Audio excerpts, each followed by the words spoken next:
Welcome to Krishna classes. बच्चों, ये class 9 CBSE NCERT की मैथ की एक्सरसाइज 1.3 है।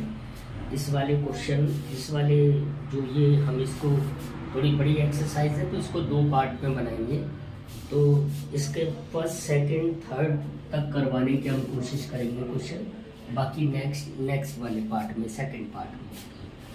तो देखो बच्चों, जैसे कि आप पढ़ते चले आए, आपने रेशनल और इरेशनल नंबर के बारे में पढ़ा भी है। तो इसमें जो पहला क्वेश्चन है वो क्या है, right the following in the decimal form. ये जो आपको नंबर्स गिवन है 1 2 3 4 5, इसमें मैं आप एक बात और समझ के चलो बच्चों कि हम लोग ना मतलब मैं और आप मिलके जितना भी NCERT का मैथ 9 का है उसका इवन एक क्वेश्चन भी हम करेंगे। किसी भी क्वेश्चन को हम छोड़ेंगे नहीं, सारे क्वेश्चन करेंगे और आप भी ट्राई करना, उनको घर पे करने हैं। तो इसको करते हैं और हमें ये भी बताना है types of the decimal expansion, बताना है कि डेसिमल एक्सपेंशन इसमें कैसा है, ये भी हमने समझना है। तो पहला क्वेश्चन आप अगर इसको देखो बच्चों तो ये क्या है, सिंपल है। नीचे के दो 36/100, आपने क्या करा, नीचे के दो ये काटे 0.36, तो ये प्रॉपर कर दिया। अच्छा, type of decimal expansion, decimal expansion का मतलब ये कौन सा है, इसको हम टर्मिनेटेड बोलेंगे। क्या बोलेंगे, टर्मिनेटेड, मतलब फुल्ली टर्मिनेटेड हो गया। तो ये इसका टाइप ऑफ वो है। नंबर 2 ये क्या है, 1/11। अगर हम 1/11 करें तो आप इसको ऐसे करेंगे, यहाँ पे 11 खला, डेसिमल लगाया 0 आ गया, फिर 0 लगाया 100 हो गया, फिर 9 करा तो 99 हो गया, फिर 1 आ गया, फिर हमने एक 0 लगाया, यहाँ 0 हो गया, एक 0 अपने आप कर लिया, फिर 9 करा तो फिर 99 आ गया, है ना, 11 9 99। तो ये क्या बचा, 1। इसका मतलब ये वाला जो इसका आंसर होगा वो होगा 0.090909 ... तो हम इसको क्या और लिख सकते हैं, इसको हम लिख देंगे 0.09 के बाद। और ये भी कौन सा होगा, ये टर्मिनेटेड नहीं है, नॉन टर्मिनेटेड एंड रिपीटेबल। कौन सा है, रिपीटेबल, ये रिपीटेबल है। अब ये थर्ड क्वेश्चन है, इसको बच्चों थोड़ा सा हमें इरेज भी करना पड़ेगा, या आप स्क्रीनशॉट या वो ले लो, या वीडियो में पूरा आपको दिखाई पड़ेगा। ठीक है बच्चों। दूसरा आपका ये कौन सा है, इसमें यहाँ पे मैं लिख 1/11 बराबर। ठीक है, ये है 8 4 जा 32 और 1 33/8। तो 33/8 को अगर बच्चों हम लोग ऐसे लिखेंगे, 33/8 से कितने टाइम जाएगा ये आप बताओ, थोड़ा सा देख के चलो कि कैसे होता है ना बच्चों। तो ये 33.8 वाला ये बड़े इजीली निकल जाएगा। ये पहले 4 टाइम जाएगा आपको, फिर 1 बचा, डेसिमल लगाया 0 हो गया, 2 टाइम नहीं सॉरी 1 टाइम जाएगा, कितने टाइम जाएगा, 1 टाइम जाएगा, फिर 8 हो गया, फिर 2 बचा, अब 0 हो गया, 8 ये 16 हो गया, फिर 4 बचा, 0 हो गया, 8 40। तो ये क्या हो गया, इसका आंसर आ गया बराबर 4.125। यानी ये कौन सा हो गया, ये भी टर्मिनेटेड हो गया हमारा, कौन सा हो गया, टर्मिनेटेड। ओके बच्चों, अब इसको हम फिर इरेज कर देते हैं। नेक्स्ट हमारे पास कौन सा है बच्चा, ये है हमारे पास 3/13। तो 13 लिखा, यहाँ पे ऐसे लिखना है 3/13। तो हम फिर वैसे ही करेंगे, नीचे करके देखो आप, यहाँ पे 3 लिखा, यहाँ से 13, डेसिमल लगाया 30 हो गया, 2, 26, 4 है ना, 40 हो गया, 3 3 13 3 39, 1 बचा, 0 हो गया। फिर यहाँ पे 0 नहीं, 1 0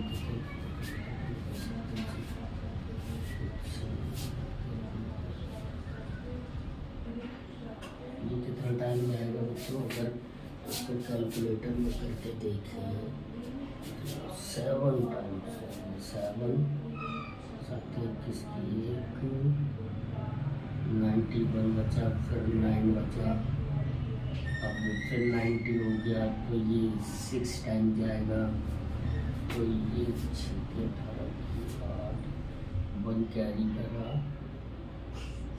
6 के 6 1 7 हो गया, यहाँ से 2 12 बचा, तो ये 12 का 120 हो जाएगा, तो ये 120 में फिर 9 टाइम चले जाएगा। मतलब ये कि बच्चों ये ऐसे ही चलता रहेगा, डॉट डॉट डॉट। तो आप इसको क्या लिख दोगे?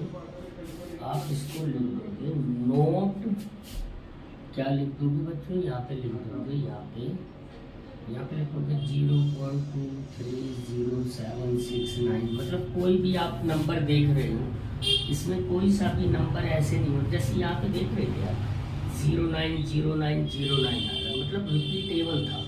बट यहाँ पे कोई सा भी नंबर ना तो रिपीटेबल है, ना ये प्रॉपर कट पा रहा है, तो ये कौन सा हो जाएगा? ये नॉन टर्मिनेटेड हो जाएगा। कौन सा? Non terminated.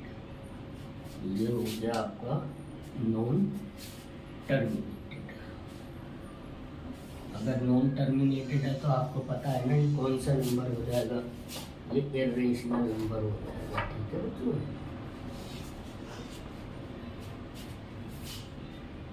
ऐसे ही 2/11 वाला अब आएगा। अब कौन सा आएगा? 2/11 वाला आएगा। यहाँ पे अगर हम 2/11 करते हैं तो सिंपल वही, पहले हमने 11 लिखा, यहाँ पे सॉरी यहाँ पे हम 2 लिखेंगे, यहाँ 11, यहाँ पे 2 डेसिमल लगाया, 20, 1 हो गया, 11, 9 बचा, 90 हो गया, 8 जा हो गया, फिर 88 हो गया, फिर 2 बचा, 0 हो गया, फिर 1 हो गया, फिर 11 हो गया, फिर 9 बचा, फिर 0 हो गया, फिर 8 हो गया, है ना। फिर ये कितना बचा? यहाँ पे 88 से फिर 2 बचा, यहाँ पे देखो इसको आगे करते हैं, फिर 2 बचा और ये 0 हो गया, यहाँ 11 था, फिर 1 आया, फिर यहाँ पे हमने लिखा, फिर 9 हो गया, फिर 90 हो गया, फिर 1 हो गया, यानी ये रिपीटेबल है। कौन सा है बच्चों? रिपीटेबल। तो इसका आंसर आएगा, इसका आंसर यही होगा। ठीक है बच्चों, ये वाला जो लिख दिया 0.1818 डॉट डॉट डॉट, और ये कौन सा हो गया? ये आपका हो गया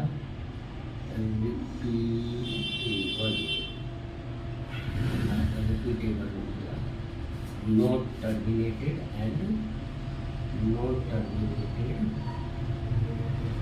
बट रिपीटेबल। इतना आपको सबको समझ में आ रहा है बच्चों। इसके बाद अगला वाला नंबर है, ये है, इसको हम क्या करेंगे बच्चों? इसको एक तरीका होता है कि आप ना 329 में आप 4 पर डिवाइड करते हैं। अगर इसका हम डिवाइड करेंगे तो क्या होगा? 4 8 32, 9 को कैरी करके लाए, तो 4 2 8, 1 बचा, डेसिमल लगाया, 10 हो गया, 4 2 8 हो गया, 2 बचा, 20 हो गया, 5 हो गया। लेकिन ये इसके साथ 2 और थे, इसको हम कैसे लिख सकते हैं? तो इसको हम लिख सकते हैं 329/4 तो मैंने पहले 4 से इसको डिवाइड कर दिया। ये बहुत इजी टेक्निक होती है। अब देखो ये जो दो थे तो हम ये वाले डेसिमल को यहाँ उठा के रख देंगे आगे। यहाँ पे ये कितना हो गया 82 ये हो गया ना, तो ये यहाँ पे आप डेसिमल यहाँ आ जाएगा, यहाँ से तो क्या हो जाएगा इज इक्वल टू 0.8225। ये कौन सा हो जाएगा टर्मिनेटेड हो जाएगा। तो ये आपका क्या हुआ, ये आपका पहला क्वेश्चन पूरा सॉल्व हो गया। तो आपने क्या देखा, पहला वाला क्वेश्चन हमने कैसे करा, सेकंड वाला कैसे करा था, ये मैंने आपको करके भी दिखाए हैं। और इसमें क्या है कि मैं प्रॉपर, क्योंकि बोर्ड पे जगह कम है इसलिए मैं प्रॉपर आपको वो शो नहीं करवा पाया। मैंने आपको लेकिन करके दिखाया, वीडियो को आप पॉज करके या रिवर्स करके आप देख सकते हैं।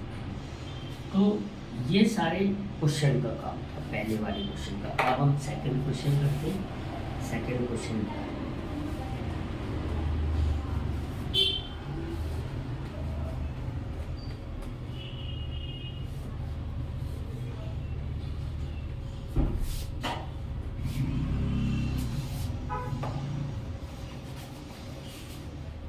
सेकंड क्वेश्चन है, you know that question, you know that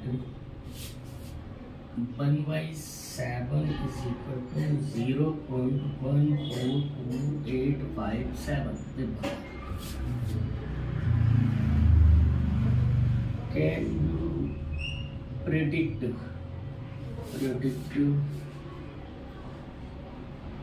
what the decimal expansion of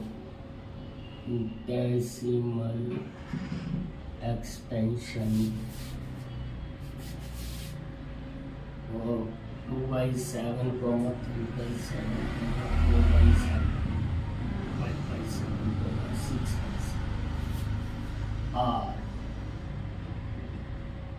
without actually being long, without long division.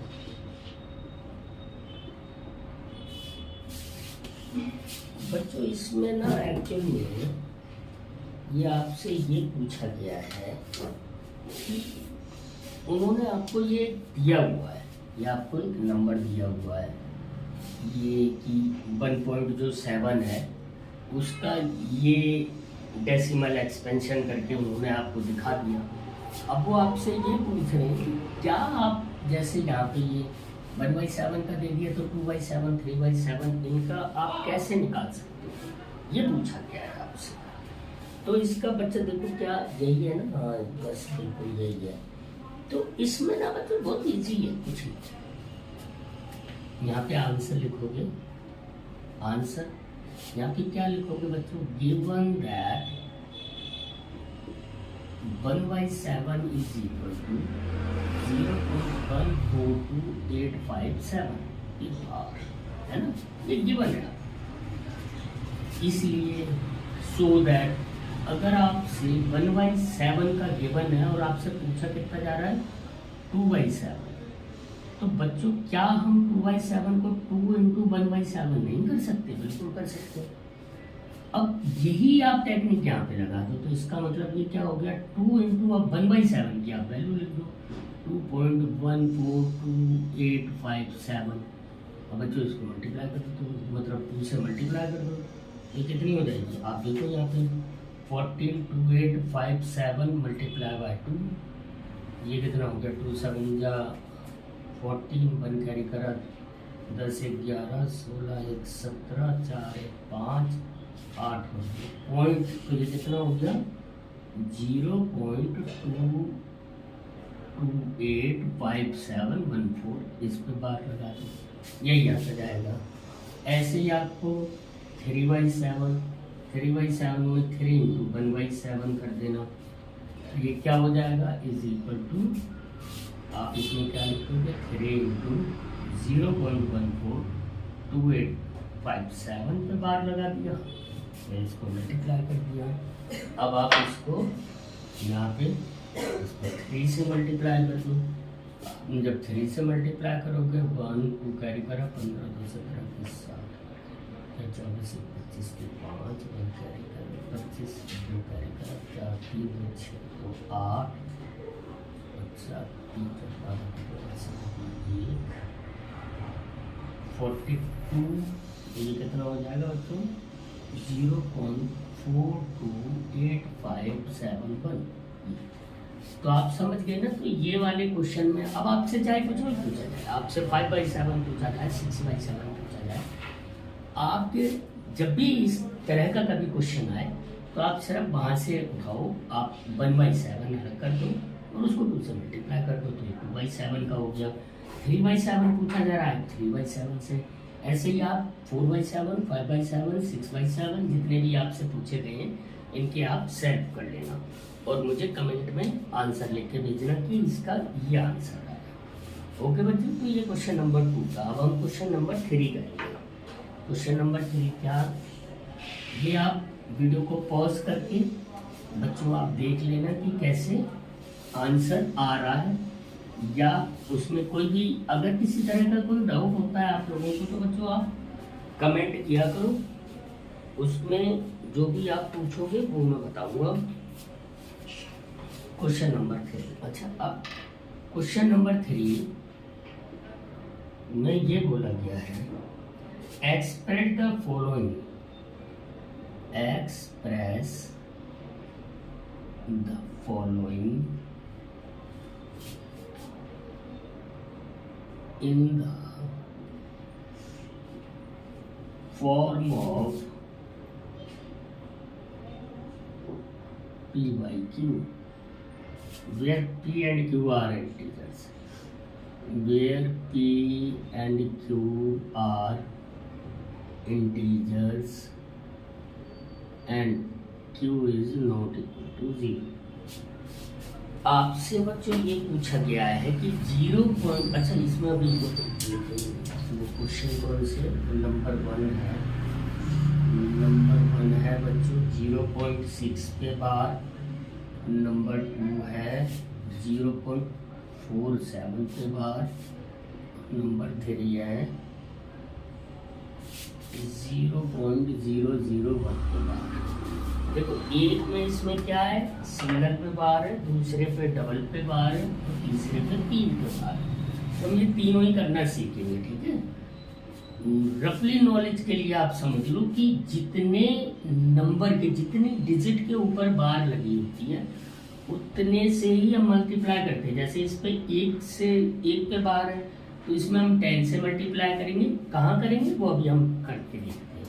तो आंसर नंबर 1 इसको करते हैं। तो लेट x इक्वल टू 0.6 पे बार, तो इसको हम क्या और लिख सकते हैं, x equal to 0.6666 dot dot dot, equation number इसको 1 मान लो। ओके, क्योंकि आपको ये पता है ये रिपीटेबल हो रहा है, बार लगने का क्या मतलब होता है, रिपीटेबल हो रहा होता है। बस अब यहाँ पे लिखो मल्टीप्लाई बाय, मल्टीप्लाई बाय। अब हमने पढ़ा था ना, अभी मैंने बताया था जैसे कि 1 पे बार है तो हम 10 से मल्टीप्लाई करेंगे टू इक्वेशन नंबर 1, एक नंबर इक्वेशन को हम 10 से मल्टीप्लाई कर देंगे। अब देखो 10 से मल्टीप्लाई करने पर क्या आता है, ये आता है 10x बराबर 10 से मल्टीप्लाई करेंगे तो 6 इधर आ जाएगा, 6.666 डॉट डॉट डॉट डॉट, इसको हम बोलेंगे इक्वेशन नंबर 2। अब हम एक इसमें स्टेटमेंट लिखेंगे, वो क्या लिखेंगे, subtract equation 1 from equation number 2, equation number 2 में से एक को हम सबट्रैक्ट कर देंगे। तो हम देखो सीधी सीधी, मैं ना आपको सीधी सीधी करके दिखाता हूँ, आप चाहो तो उसको डायरेक्ट और शॉर्ट में भी कर सकते हो, बट कोशिश करो कि करेक्ट ऐसे करो तो जिससे ना आपसे जो भी इसमें कंफ्यूजन होता है ना वो नहीं हो पाता, वो बड़े आराम से क्वेश्चन हो जाता है, कोई गलतियाँ नहीं होती। कहने का मतलब सिर्फ ये है। इसको देखो माइनस करा, यहाँ पे भी माइनस हुआ, इससे जब माइनस करेंगे तो यहाँ 10x में से 1x गया तो कितना बचा 9x इज इक्वल टू, यहाँ पे ये घट जाएगा आपका 6 सारा, 6 में से 0 गया 6 बचा, तो x बराबर 6/9 और इसको x बराबर आप 3 से अगर काट दोगे तो कितना हो गया 2/3, ये आपका निकल के आया कितना 2/3। इसलिए सो दैट 0.6 पे बार is equal to 2.3, that is the answer. Okay बच्चों, ये आपने देखा कि हमने कैसे करा। बहुत इजी है ये सारे काम, बस आपको थोड़ी सी प्रैक्टिस चाहिए। अब बच्चों इसी में हम क्वेश्चन नंबर, इसका आंसर नंबर 2 भी करेंगे। उसको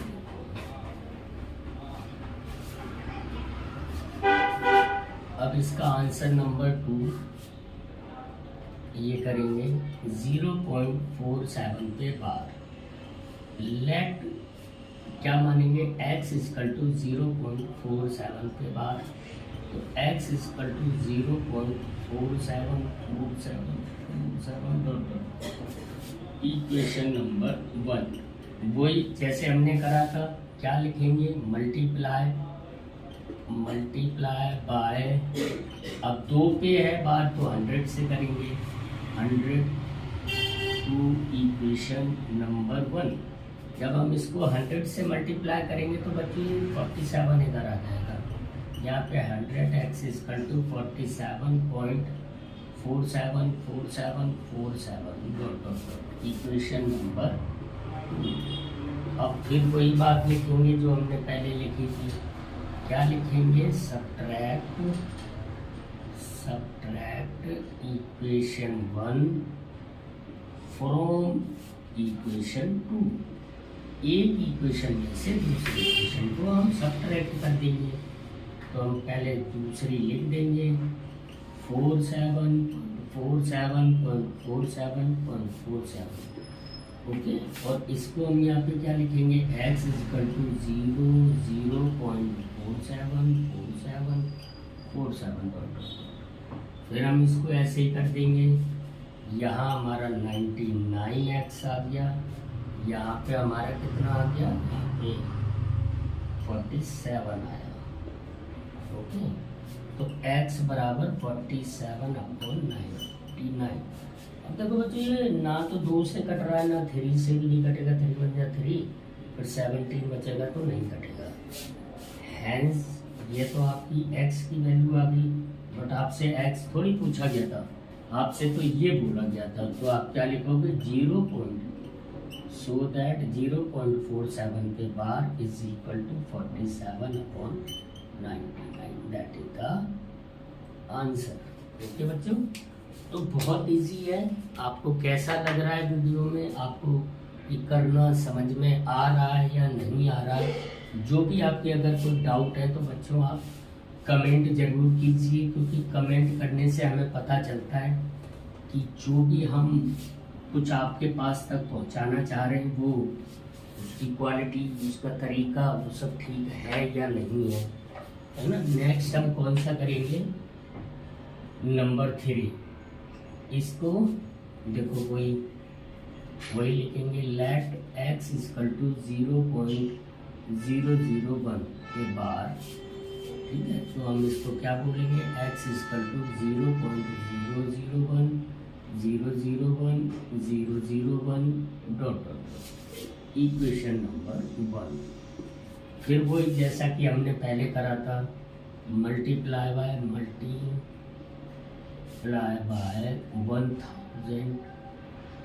टू इक्वेशन 1। 1000 से हमने इसको मल्टीप्लाई कर दिया, तो यहाँ पे 1000x बराबर आ गया 1 आएगा बच्चों। 001 से 3 डेसिमल इधर आ जाएगा ना, तो ये 001 डॉट इक्वेशन नंबर 2। फिर वही लिखेंगे, क्या लिखेंगे हम, सब्ट्रैक्ट इक्वेशन 1 फ्रॉम इक्वेशन 2। एक इक्वेशन को 2 वाली इक्वेशन में से घटा देना, तो तो 1000x बराबर 1.001001 डॉट डॉट डॉट, यहाँ पे x बराबर 0.001001 ये हो गया। आपने इसको क्या करा, इसको सब्ट्रैक्ट कर दिया, ये 999x आ गया। ये आपका कितना हो गया, यहाँ पे 1 बचा, तो x बराबर 1/999, ये आपका आंसर हो गया। लेकिन परफेक्ट आंसर क्या लिखोगे, सो दैट 0.001 पे बार is equal to 1/999, that is the perfect answer in the form of p value. Okay बच्चों, इसके अगली वाली वीडियोस में बाकी जो क्वेश्चंस हैं वो हम सारे कवर अप करेंगे। थोड़ी सी ये बड़ी, चूँकि एक्सरसाइज बड़ी है तो बच्चों वीडियो भी बड़ी होगी। ओके, ये पार्ट 1 है, इसका नेक्स्ट पार्ट बहुत जल्दी अपलोड कर दूंगा मैं। और आपको इसमें किसी भी तरह का कोई डाउट या प्रॉब्लम होगी तो आप मुझे कमेंट करें, और लाइक एंड सब्सक्राइब और शेयर जरूर करें। Thank you so much.